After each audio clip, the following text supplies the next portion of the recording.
Assalamualaikum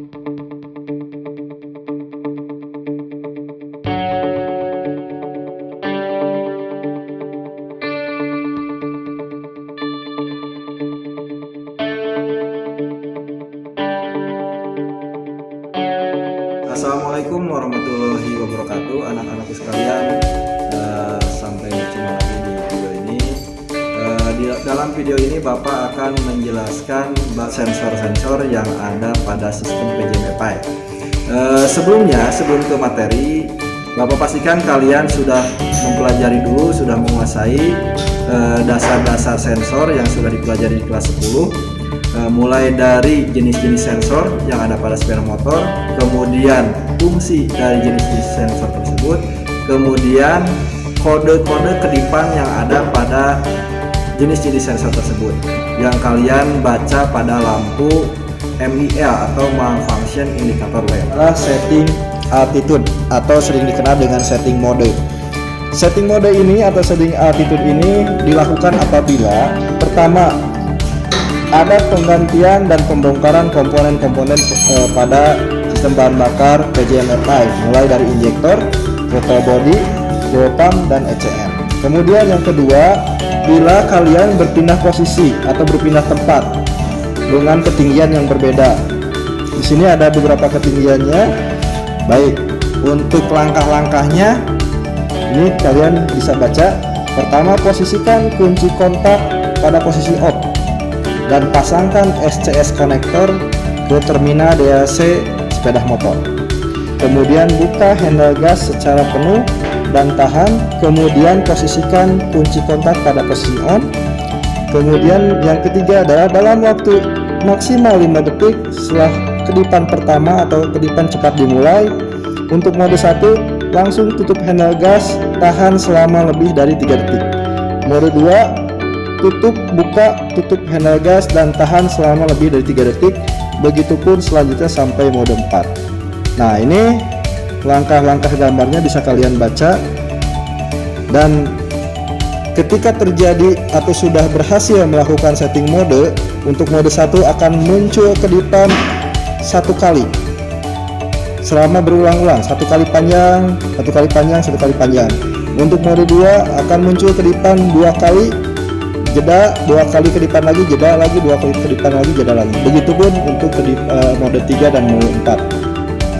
Itu baik. Setelah ini kita akan lanjut mempraktekkan bagaimana cara setting mode pada sepeda motor.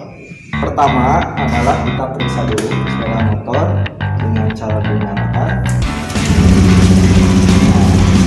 Biasanya suka ada terdengar gejala kerusakan pada mesin.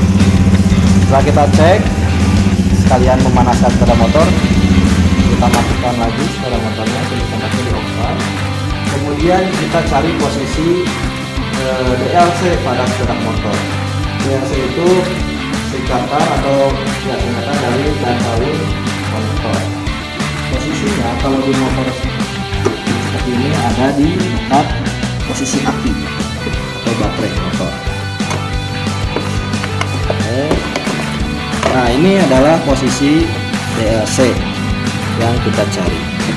Kita buka untuk akinya.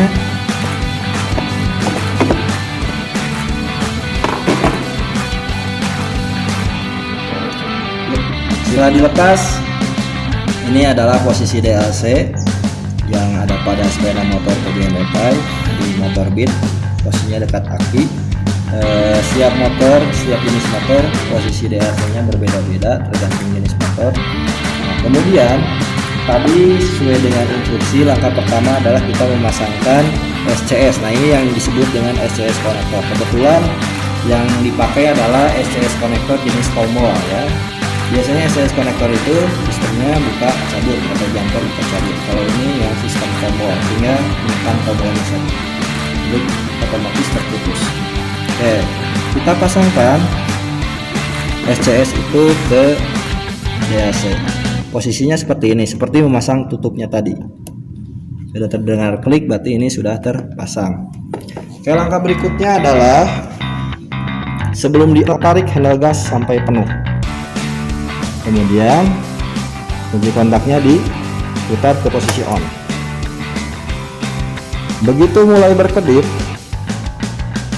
nah kita lepas. Berarti ini adalah mode 1 karena kedipannya 1 kali.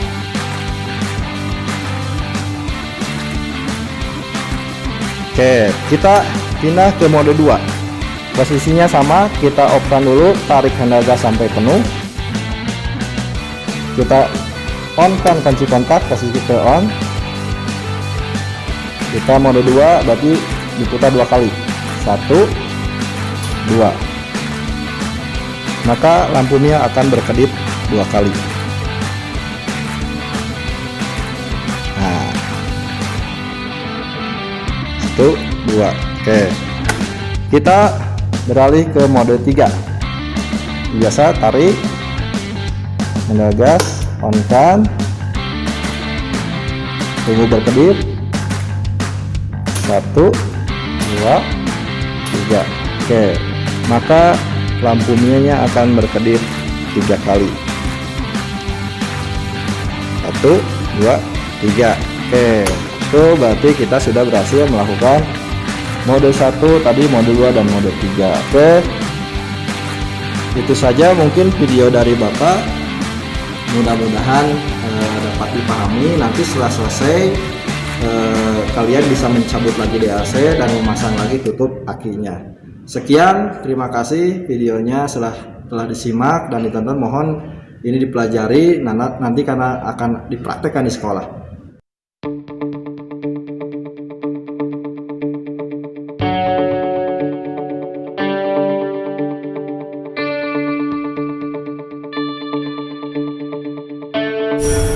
Halo, assalamualaikum. Tadi Pak Ivan sudah menjelaskan ya tentang langkah-langkah setting altitude.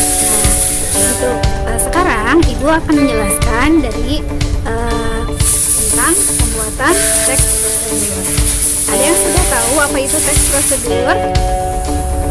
Text prosedur adalah teks yang berisi langkah-langkah atau cara-cara pembuatan sesuatu. Nah, teks prosedur itu terdiri dari 3 bagian atau ada 3 struktur. Struktur yang pertama, teks prosedur itu ada yang namanya bagian tujuan. Apa Bu bagian tujuan itu isinya? Bagian tujuan itu berisi tentang tujuan pembuatan kegiatan tersebut. Misalnya tadi contohnya tujuannya adalah untuk pembuatan setting altitude. Berarti di bagian tujuan kalian menjelaskan kepada pembaca tujuan pembuatan teks tersebut untuk apa. Misalnya tadi ya untuk setting altitude. Nah, usahakan di bagian tujuan itu kalian harus buat dengan bahasa dan kalimat yang menarik. Kenapa harus menarik? Supaya orang orang punya minat atau orang tertarik untuk membaca teks prosedur yang kalian buat. Jadi yang pertama tadi ada bagian tujuan pembuatan teks prosedur tersebut. Yang kedua ada bagian langkah-langkah. Nah, bagian langkah-langkah itu diisi dengan langkah-langkah. Bagaimana saja langkah-langkahnya, cara-caranya atau urutan-urutannya. Biasanya bagian langkah-langkah itu diisi dengan kata pertama, kedua, ketiga. Atau intinya kalau bagian langkah-langkah itu berisi urutan-urutannya. Dan itu harus berurutan, tidak boleh acak-acakan ya. Itu tadi bagian langkah-langkah. Nah, yang ketiga itu ada bagian penegasan ulang atau bagian kesimpulan. Nah, di bagian penegasan ulang atau simpulan itu kalian harus menyimpulkan kira-kira bagaimana kesimpulannya. Apakah cara pembuatannya mudah ataukah justru cara pembuatannya itu sulit. Atau bisa juga kalian mengajak kepada pembaca untuk melakukan apa yang kalian buat.